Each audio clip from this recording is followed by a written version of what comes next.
Ini kan kayak ngobrol kita biasa tapi masuk YouTube. Oke, balik lagi di Potros episode 2. Yuk. Nah, hari ini kita mau bahas dua topik nih. Ada transfer sama Nations League yang lagi berjalan saat ini ya. Transfer dulu, kita mulai masuk transfer dulu kali ya. Gimana pendapat lu pada soal Messi? Messi nggak jadi ke City ya? Iya, jadi dia bertahan setahun lagi katanya. Tapi kalau emang gue dari feeling dari awal tuh emang Messi emang stop di Barca sih. Kayak mau susah juga pindah, gimana ya? Dari manajemennya juga nggak mungkin dikasih gitu ngeliat pemain kayak gitu. Tapi menurut gue kalau Barca ngelepas Messi tahun depan sih, menurut gue sih itu bodoh banget sih. Itu bakal lepas secara gratis. Iya, lepasnya gratis sih. Tapi kalau menurut gue bakal kayak Messi bakal dikasih gaji lebih gede sih. Mungkin apa ini salah satu trik Messi buat gaji tambah lebih gede lagi sama release clause-nya? Nggak tahu juga sih. Cuma Barca emang egois banget nggak mau turunin harga. Padahal kalau dapat harga 200M aja udah dapat untung sih Barca. Messi juga udah jujur ya di wawancara ya, Bartomeu. Dia nggak suka sama Bartomeu. Iya, wawancaranya udah jujur banget gitu. Katanya media suka. Habis itu kalau menurut gue juga ya, kalau misalnya Barca musim depan masih bisa kayak menangin Piala La Liga atau kalau menurut gue kalau misalnya Barca bisa menang CL, dia masih bisa dapetin hati Messi buat Messi tetap di Barca sih, nggak mungkin pindah juga sih. Nggak sih, gue bilang keputusan Messi udah bulat buat pergi dari Barca sih. Terus, tapi kalau menurut gue juga, kalau Messi dijual musim ini, menurut gue buat Barca juga rugi sih, gara-gara dia nggak bisa ada orang yang diandelin lagi selain Messi. Suarez kan kita tahu pindah juga. Iya, Suarez mau ke Juventus. Tapi iya, ini waktunya regenerasi sih buat Barca sih. Barca kan mau datengin Depay sama Wijnaldum.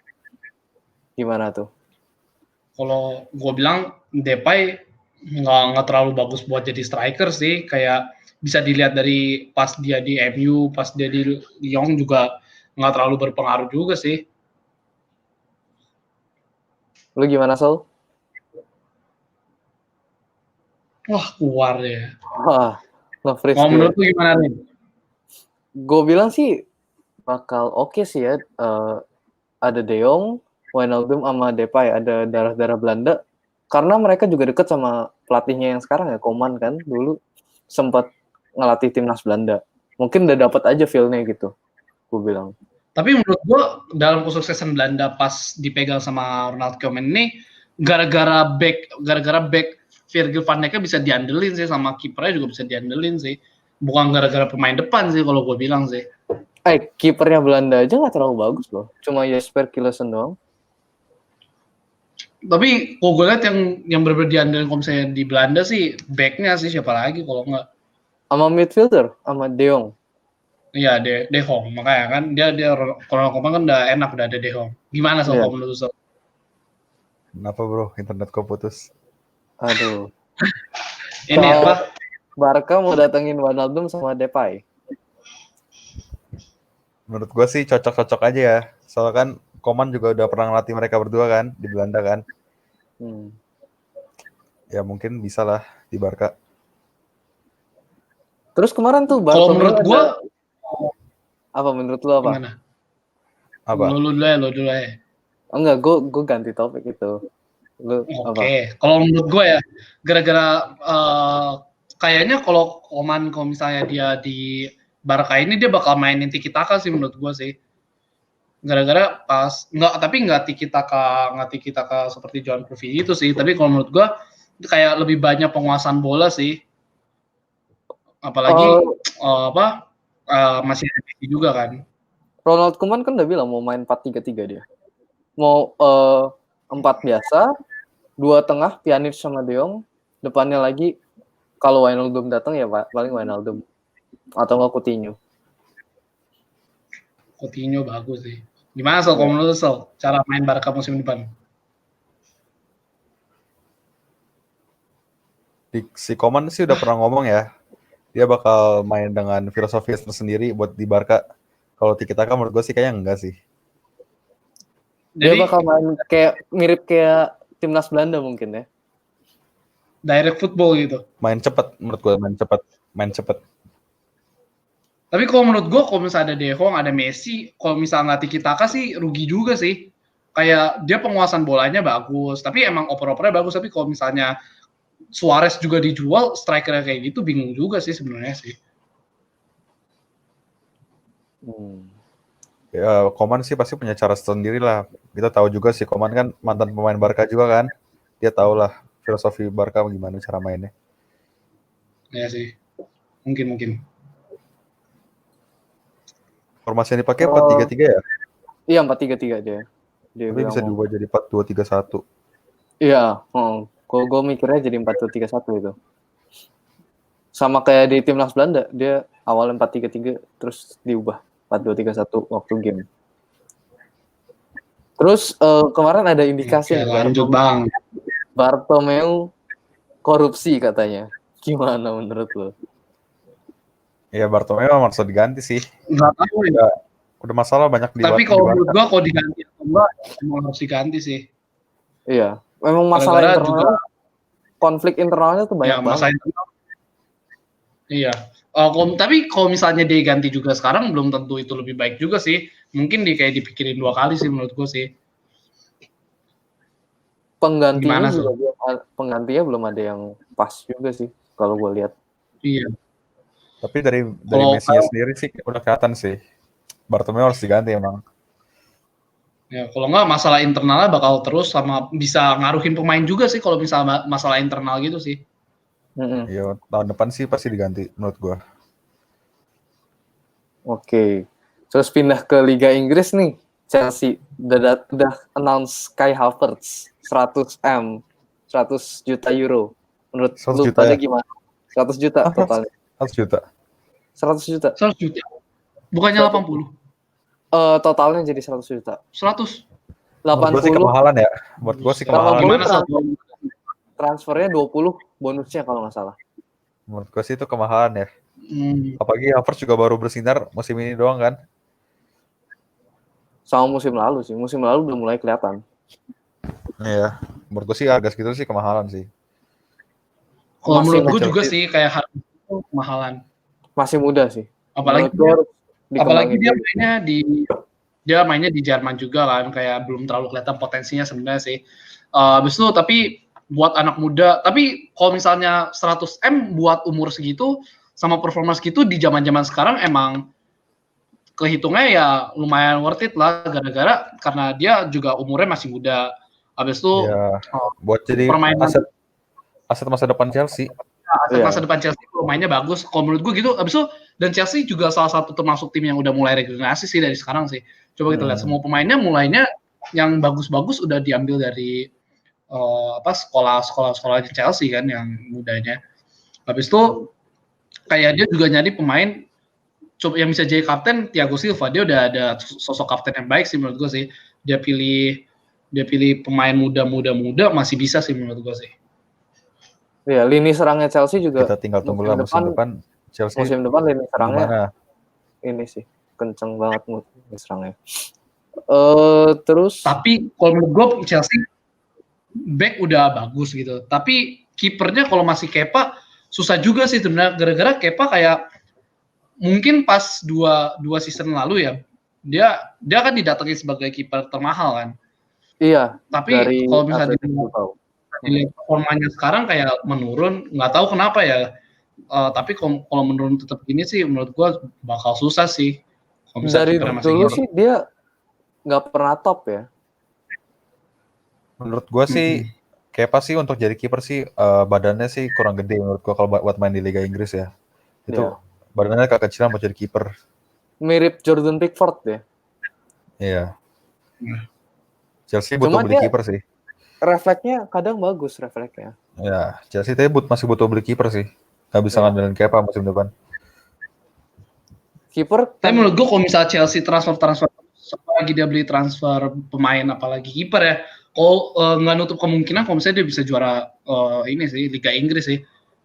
dari pemain-pemain kualitasnya juga dari kita tahu Frank Lampard juga bagus nyusun strateginya juga kalau menurut gue bisa sih. Kalau menurut gue sih 2 tahun lagi ya. Tahun depan bakal coba dulu. Tahun depannya lagi baru. Kalau udah Klopp. Jadi tahun ini siapa nih? Nggak tahu gue. Man City mungkin. Man City gue. Man City gila. Man City gila. Dia transfer pemain juga.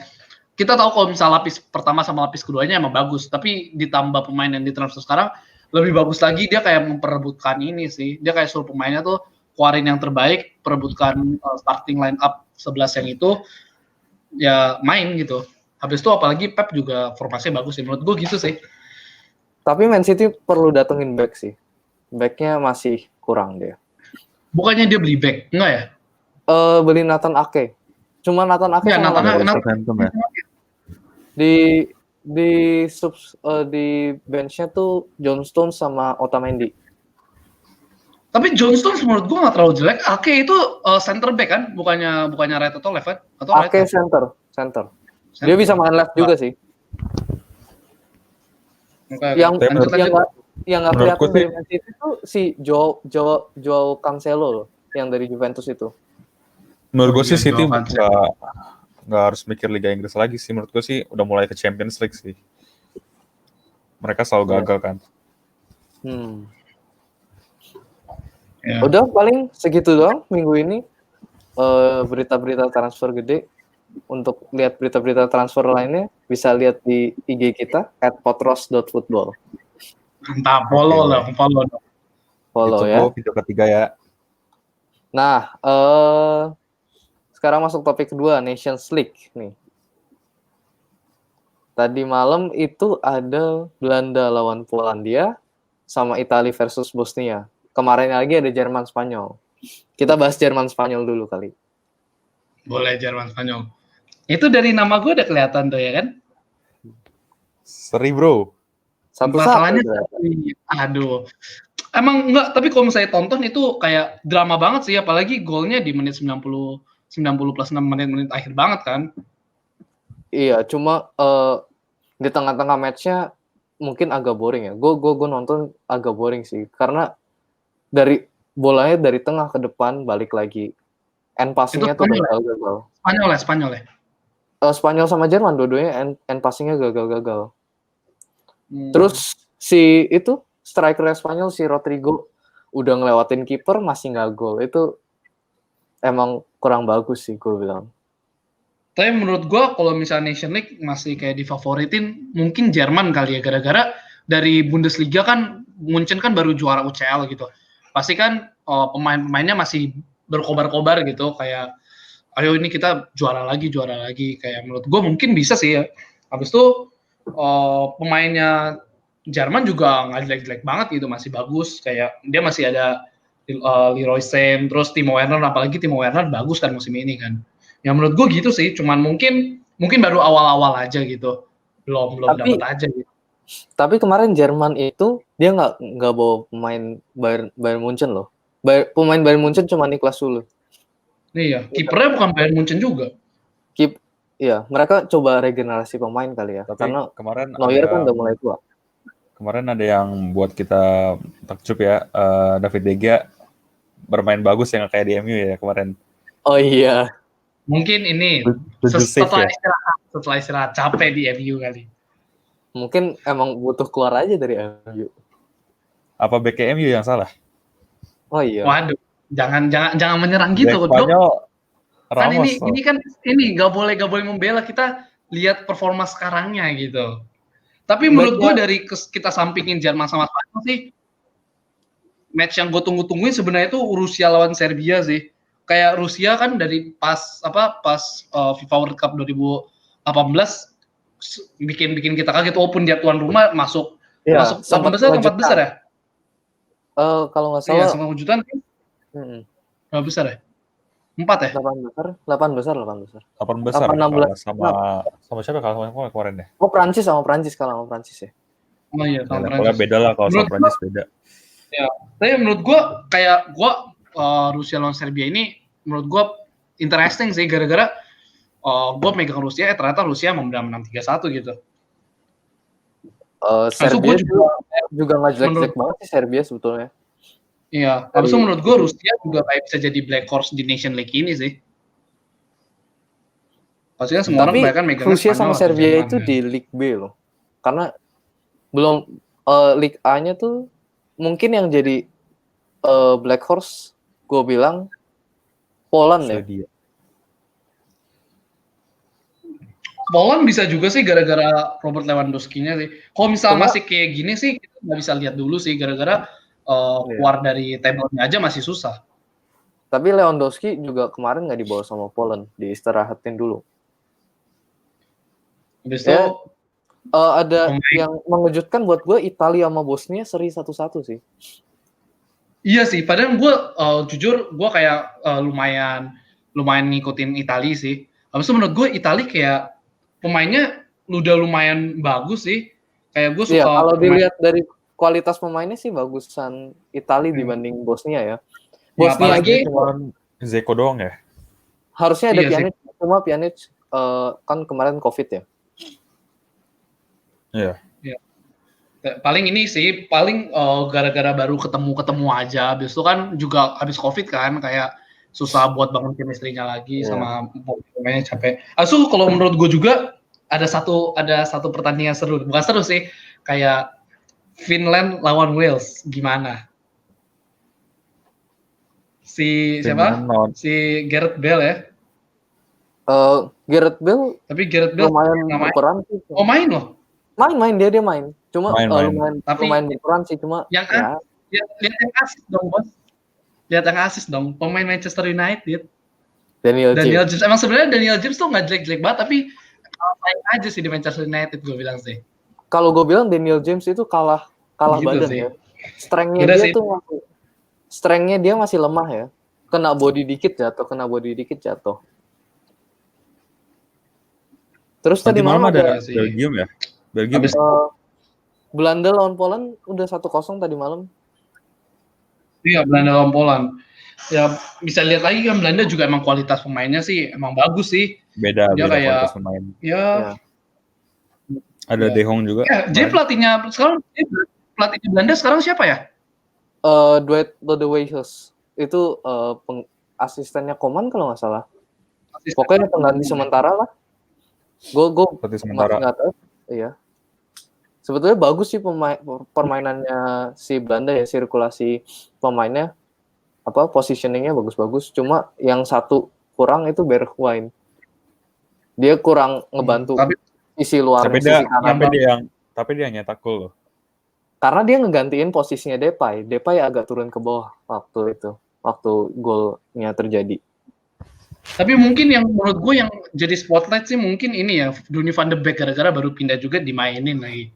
Walaupun mainnya nggak terlalu lama sih. Ya? Van de Beek masuknya tuh babak 2 loh. Pemain pengganti dia. Iya, pemain pengganti. Iya, babak 2 makanya mainnya kan. Ya emang bukan standarnya sebagai fans MU nungguin banget sih main. Mungkin lihat nanti. Kita belum bahas Van de Beek ini tadi. Oh ya, menurut gue sih gimana ya? Kalau misalnya menurut gue sirkulasi bola nanti pas di tengah sih, apalagi Pogba, Bruno sama Donny van de Beek bakal lebih bagus sih kalau menurut gue sih. Van de Beek bisa buat gantiin gitu. Nemanja Matic sih gue bilang. Habis itu ada nanti pertandingan nanti malam seru nih kayaknya nih. Iceland lawan England. Gue sih megang England pasti menang sih. Harusnya pasti menang. Iya. Iceland England sih seru sih, cuma nggak ada. Iceland sempat jadi Black Horse loh di jam 11 ya. Nanti malam. Sempat jadi Black Horse loh di Euro 2016. Dia ngalahin England. Iya. Tapi kalau England harusnya menang sih ya. Pemainnya sekarang ya, lihat kualitas pemainnya sekarang England menang harusnya sih. Oke. Terus, nanti juga pertandingan hari ini juga lumayan seru-seru ya. Ada Denmark, Belgium, habis itu Portugal, Kroasia. Kroasia. Ada Portugal, Kroasia. Cristiano Ronaldo dibawa nggak? Nggak tahu, belum ada squadnya. Bawa. Habis itu tadi disempetin cedera. Habis itu ada Wales lagi. Enggak, Ya Wales kalau gue besok jam 8. Oh, Kita mungkin bahas ini dulu kan, Portugal Kroasia. Kira-kira lu pegang siapa nih? kalau gue bilang Ronaldo. Portugal kemungkinan menang atau seri sih. Kayaknya tapi lebih ke arah seri sih. Gue bilang sih masih Portugal ya, masih kualitas pemainnya Gara-gara di atas. gara-gara Luka Modric udah permainannya menurun sih. Enggak waktu itu segila pas dia di FIFA World Cup sih. Habis itu Ronaldo juga kalau ngegolin nanti cetak rekor dia. 100 gol. 100 gol buat Portugal.